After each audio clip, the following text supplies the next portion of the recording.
Assalamualaikum warahmatullahi wabarakatuh. Halo Sobat Satu, senang sekali bisa bertemu Sobat Satu lagi bersama saya Sylvia Quratul Ayun, juga rekan saya. Dan saya Anissa Naila Ihya Idina selama beberapa menit ke depan akan menemani Sobat Satu sekalian dalam acara Lentera Ramadan bersama dalam iman, kuat dalam kebaikan. Oke Kak, jadi boleh Kakak jelaskan hari ini kira-kira kita akan membahas tentang apa? Tentunya episode ini itu nggak kalah menariknya dengan episode-episode sebelumnya atau setelahnya ya Kak ya. Karena di episode kali ini kita akan membahas tentang salah satu ibadah yang hukumnya sunnah banget atau sangat dianjurkan. Apalagi dikerjakan ketika bulan Ramadan. Seperti itu. Nah, berarti hari ini kita akan membahasnya bersama narasumber yang sangat luar biasa pastinya ya Kak ya. Betul, tentunya sudah ahli di bidang ini itu Kak. Bisa kita panggil sekarang aja? Boleh, Oke. tentunya teman-teman udah gak sabar nih buat menanti beliau. Langsung saja kita sambut Dr. Salamah Nur Hidayati, MAG. Selamat sore Ibu, selamat sore. Terima kasih telah hadir. Silahkan duduk yang nyaman Ibu. Monggo. Baik Ibu, bagaimana kabar Ibu hari ini? Alhamdulillah. Alhamdulillah. Sehat, Alhamdulillah, puasanya lancar ya Bunda? Alhamdulillah. Alhamdulillah. Ya. Hari ini macet mboten Ibu waktu kesini? Alhamdulillah. Alhamdulillah Aman, juga. pelosok Iya. kandang. Tapi masih terlihat sangat cantik, sehat, segar bugar. Masya Allah, Masya Allah. Iya, Mungkin alhamdulillah itu. karena Bunda Salamah benar-benar melaksanakan keutamaan membaca Al-Quran itu Kak. Betul, Iya. jadi bercahaya. Iya betul. Jadi Bunda, di generasi sekarang ini, kami Gen Z ya, dibandingkan membuka atau membaca mushaf Al-Quran, lebih banyak waktunya untuk bermain HP, untuk men-scroll sosmednya. Padahal yang kita tahu bahwa keutamaan dari Al-Quran ini banyak nih, Bunda. Betul, betul. Niki Iya. bagaimana menurut panjenengan tentang hal tersebut? Iya. Terkait dengan fenomena sekarang dan khususnya sebenarnya bukan hanya Gen Z ya, hampir di antara kita itu menghabiskan ya atau memakan waktu untuk bermain HP gitu ya.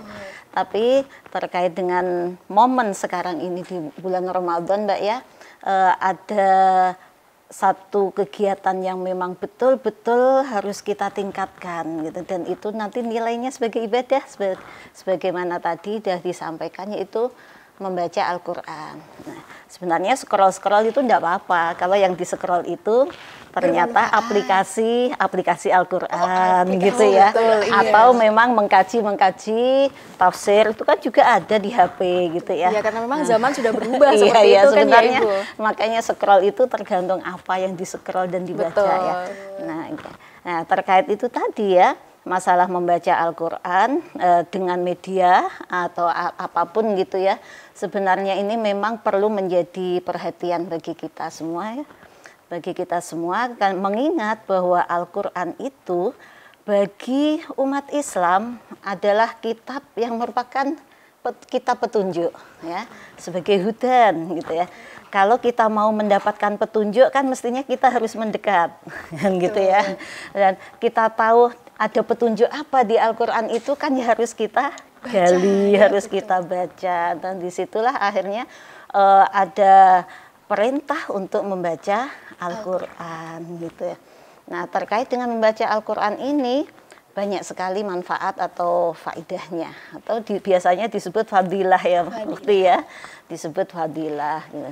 Mungkin sudah sering didengar bahwa faidah membaca Al-Quran itu tiap apa bahasanya? Ya, tiap satu huruf, setiap satu huruf diberikan 10 kebaikan. Iya, jadi setiap satu huruf yang dibaca itu ada satu kebaikan, dan satu kebaikan itu akan dilipat gandakan ya bimisliha asyroh. Jadi akan dilipat gandakan menjadi 10 kebaikan. Nah, kan gitu. Jadi sebenarnya kita itu banyak sekali tawaran-tawaran pahala gitu ya terkait dalam mengerjakan kewajiban dalam beragama. Kita satu aja lihat ya, satu ayat dalam Al-Quran, Alif Lam Mim gitu ya. Itu berapa huruf? 3. 3 ya. Jadi itu bukan disebut bukan satu huruf kan. Alif itu satu huruf, lam satu huruf, Mim juga mim satu satu huruf. Kalau kita baca satu ayat alif lam mim, berarti dapat berapa pahalanya? 30. Tiga kali 10 berarti Iya, tiga. kan? 3 kali 10. Enak ya.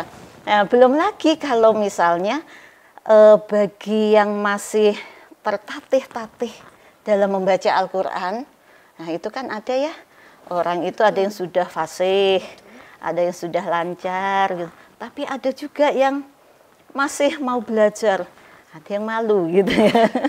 Ada yang malu, tapi sebenarnya itu juga bagi orang yang masih tertatih-tatih dalam membaca Al-Quran, itu disediakan pahala juga, Mbak. 2 pahala ya Bunda? Iya, jadi kan ketika gitu ya, misal qaf gitu, qaf, bukan qaf, misalnya gitu diulang-ulang, maka tiap kali perulangan itu kan juga mendapatkan pahala. Masya Allah. Nah, makanya ndak usah malu gitu ya, ndak usah takut terkait dengan membaca Al-Quran ini. Memang awalnya belum bisa, ya harus sering diulang, akhirnya nanti lancar. Ketika masih susah tadi, satu huruf pahalanya double. Ya, pahalanya double. Kalau sudah lancar, wa yaqra'ul Qur'an wa huwa mahir, maka dia akan ditemani oleh malaikat. Gitu. Jadi orang yang mayaqra'ul Qur'ana wa huwa mahirun walahu ma'as safaratil kiramil bararah, maka dia akan dibersamai oleh malaikat. Masya Allah. Masya Allah, itu kan tawaran pahalanya luar biasa ya. Betul. Spesial ditemani malaikat. Spesial, iya. Nah, sebenarnya ada lagi ya terkait dengan keutamaan membaca Al-Quran ini. Selain itu tadi, janji pahala yang berlipat ya, itu ada yang menjadi kekhususan dari Al-Quran ini, bahwa membaca Al-Quran atau Al-Quran itu bisa menjadi syafaat li ashabihi. Jadi dalam salah satu sabda Rasul, qala Rasulullah sallallahu alaihi wasallam, iqra'ul Qur'ana fa innahu ya'ti yaumal qiyamati syafi'an li ashabihi. Bacalah Al-Quran, karena besok di hari kiamat dia akan datang memberi syafaat pada pembacanya. Nah, ini ya, jadi kita ketahui dalam ajaran kita itu di kajian akidah, bagaimana sulitnya besok di hari kiamat gitu ya. Orang dalam keadaan panik semuanya gitu ya. Tapi bagi yang ashabul Quran, ahlul Quran, gitu ya, sahibul Quran, itu akan ditemani oleh Al-Quran itu. Jadi kata syafi'an, ya, syafi'an li ashabihi, ashab itu sahabat. Sahabat itu kan selalu menyertai. Ya. Nah, kalau kita bersahabat dengan Al-Quran, maka kita akan selalu dibersamai oleh Al-Quran dalam keadaan apapun, bahkan sampai di akhirat, ya gitu ya. Dan kebersamaan itu bukan hanya mendampingi, tapi memberi syafaat. Nah, apa itu syafaat? Yaitu ya, makanya ini sebagai motivasi sesungguhnya ya. Motivasi sekaligus evaluasi bagi kita ya, yang muslim yang mungkin belum menjadi sahabat atau belum bersahabat dengan Al-Quran gitu ya. Kita dalam keadaan diam lafadzkan ayat-ayat atau surat-surat pendek, itu jadi kita menjadi bersahabat ya. Nah gitu, itu dalam hal ini kita harus betul-betul meyakini ya, bahwa itu adalah sabda Rasulullah sekaligus janji beliau ya. Nabi Muhammad memang memberi syafaat, tapi selain Nabi ada lagi yang memberi syafaat, yaitu Al-Quran seperti itu. Masya Allah. Nah, ini kan kita harus betul mengevaluasi diri kita ya. Betul Bunda, apalagi di Ramadan ini tentunya membaca Al-Quran ini ada poin plusnya, ada spesialnya, keutamaannya. Kira-kira bagaimana Bunda? Itu tadi ya, membaca Al-Quran satu ibadah. Membaca setiap hurufnya dilipat gandakan gitu ya. Dan kita terus bermuamalah atau berinteraksi gitu ya, itu akhirnya nanti akan ditemani oleh Al-Quran itu. Nah, itu tadi hadis yang pertama saya bacakan itu ya. Terus ada lagi sesungguhnya keutamaan yang lain dari Al-Quran yang pemberi syafaat itu. Syafaat yang bedanya syafaat Al-Quran dengan syafaat yang lain, itu syafaat Al-Quran bisa menjadi tameng azab. Tameng, kalau tameng itu apa artinya? Menahan kan, jangan sampai terjadinya azab, gitu ya. Jadi itu tameng. Jadi ada orang misalnya gitu, kita ya di antara kita ya, di antara muslim itu kan ada yang pelaku maksiat, dosa gitu kan, akhirnya begitu hisab kan mencicipi neraka. Nah, udah masuk neraka. Terus nanti baru dapat syafaat dari nabi, dari sahabat, dari yang lain gitu ya. Tapi kalau kita berteman Al-Quran atau membaca Al-Quran, syafaatnya itu belum sampai menjadikan pembaca itu masuk neraka. Jadi dalam hal ini dia akan, begitu orang atau kita ya, roh kita memasuk jasad kita dikuburkan, di alam kubur itu Al-Quran terus menyertai kita. Jadi ketika ada malaikat gitu ya, malaikat yang di situ mau ada azab kubur itu Al-Quran datang menghalau. Al-Quran menghalau ya, gitu ya. Ya disitulah perbedaan syafaatnya Al-Quran gitu ya. Belum sampai mendapatkan siksa karena dihalangi oleh bacaan Al-Quran ini. Jadi nanti bisa itu, atau mungkin sudah biasa membaca dan mendengarkan uraian-uraian atau tausiah terkait dengan fadilah ini ya. Fadilah surat apa itu? Tabarok itu surat Al-Mulk gitu ya. Jadi atau surat apapun sesungguhnya ya, nanti dia akan membela, jangan azab mayat ini. Dan kamu berani mengazab orang yang dari lisannya atau ada di dadanya, kalau hafal gitu ya, yang ada dalam hatinya, yang ada dalam lisannya, lafaz Al-Quran. Akhirnya disinilah tempur. Jadi ini ya, ini ilustrasi ya, biar kita bisa lebih seru ya membayangkan bahwa sebenarnya itu tadi syafaatnya Al-Quran itu luar biasa gitu ya. Ketika mau mengazab itu mau datang, Al-Quran membela. Al-Quran mau diazab dari arah sini. Jadi ada hadis itu yang macam-macam ceritanya itu. Ada api datang dari kepala, dihalau lagi, datang dari kaki, dihalau lagi, nggak jadi. Akhirnya kenapa? Karena dalam hatinya, dalam dirinya, dalam lisannya itu ada lafaz-lafaz Al-Quran.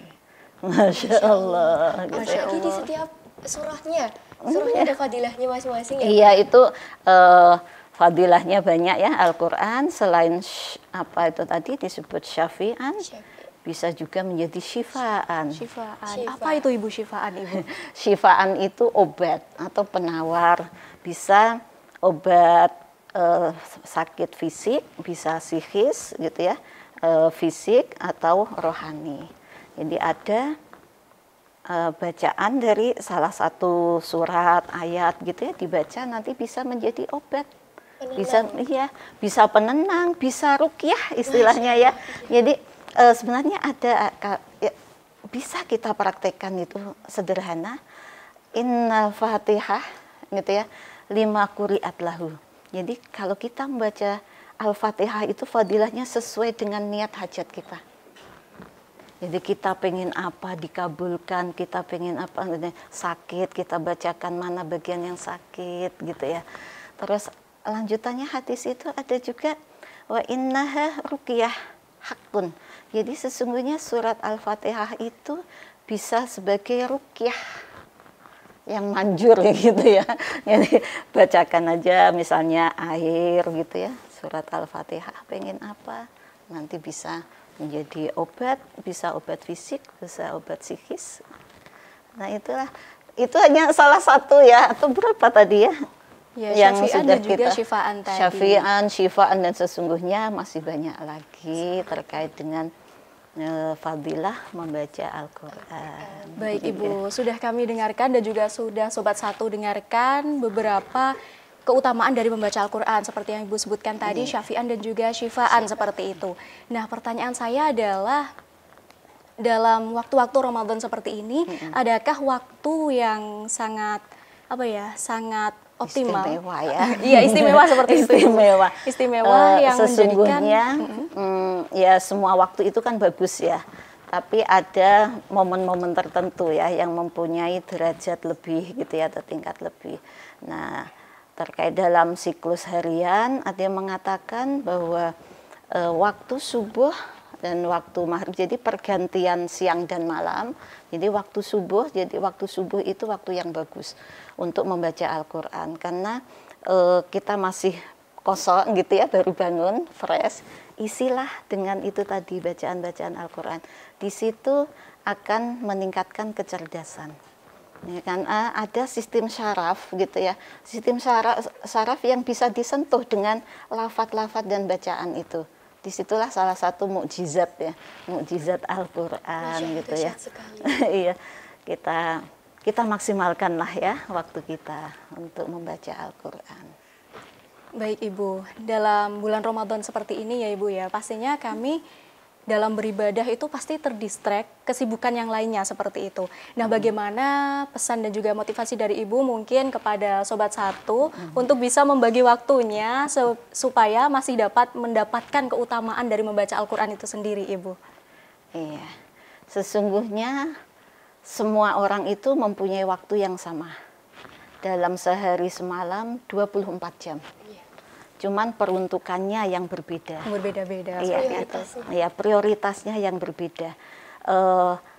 Bisa dalam waktu tertentu, bulan tertentu, minggu tertentu, atau hari tertentu kita memprioritaskan hal-hal tertentu. Nah, dalam hal ini, dalam 1 tahun kita prioritaskan dalam 1 bulan ini, gitu ya. Dalam 1 bulan Ramadan. Dalam 1 bulan Ramadan kita optimalkan lagi dalam minggu atau hari tertentu. Nah, terkait dengan ini, jangan menunggu sempat untuk membaca Al-Quran, tapi sempatkanlah diri untuk membaca Al-Quran. Mungkin itu bisa digarisbawahi ya Kak ya. Juga Sobat Satu bisa digarisbawahi, jangan menunggu sempat, akan tetapi sempatkan diri seperti itu.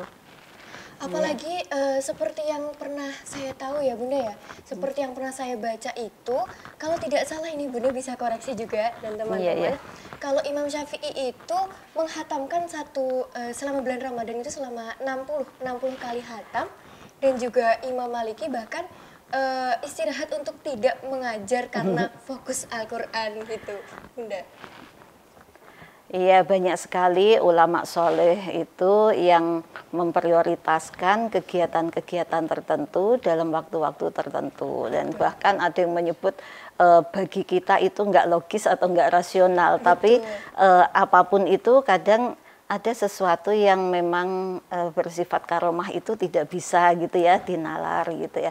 Wallahu a'lam, tapi kita yakin dengan amalan-amalan dan ya integritas keagamaan para ulama soleh itu ya, berapapun bukan masalah angkanya bagi saya gitu ya, bagi kita berapa kalinya, tapi sesering mungkin kita membaca dan menghatamkan Al-Quran gitu. Sebisa mungkin. Iya gitu. Baik, luar biasa, Masya Allah. Terima kasih Ibu atas pembahasan yang sangat istimewa sekali hari ini. Sangat bermanfaat. Betul, tadi sudah juga sudah dijelaskan oleh Ibu keutamaan membaca Al-Qur'an ada 2 tadi ya Kak ya, Syafian dan juga Syifaan seperti itu. Terima kasih Ibu karena telah menemani kami hari ini juga Sobat Satu. Betul. Gitu. Tapi saya masih ada satu permintaan kepada Ibu. Silakan untuk memberikan closing statement kepada Sobat Satu yang ada di rumah sekarang atau mungkin ada di perjalanan mudik seperti itu kan ya Kak? Ngabuburit. Iya. Iya, Sobat Satu dimanapun berada, saya ingin mengulangi lagi satu pesan singkat yang saya sebut sebagai quote SNH. Jangan menunggu sempat untuk membaca Al-Quran, tapi sempatkanlah untuk membaca Al-Quran. Karena Al-Quran bagi kita itu menjadi penolong atau syafaat kapan dan dimanapun kita berada. Masya Allah. Terima kasih Ibu nggih. Sama-sama. Tidak terasa Sobat Satu sudah 20 menit lebih kami menemani Sobat Satu hari ini pada episode tentang keutamaan membaca Al-Quran khususnya di bulan Ramadan seperti itu. Saya Sylvia Quratul Ayun juga rekan saya Anissa Naila Ihya Idina. juga Bunda Salama pastinya. Hari ini izin untuk undur diri. Jangan lupa untuk saksikan terus konten-konten yang luar biasa di channel YouTube Satu TV juga silakan. Dan jangan lupa buat follow Instagram dari Satu Televisi dan juga Duta Santri ya teman-teman Sobat Satu. Terima kasih Sobat Satu telah setia menemani Lentera Ramadan pada episode kali ini. Saya Sylvia Quratul Ayun juga rekan saya. Dan saya Anissa Naila Ihya Idina. Juga narasumber kita yang luar biasa. Salamah Nur Hidayati. Pamit undur diri. Lentera Ramadan. Bersama dalam iman, kuat dalam kebaikan. Wassalamualaikum warahmatullahi wabarakatuh.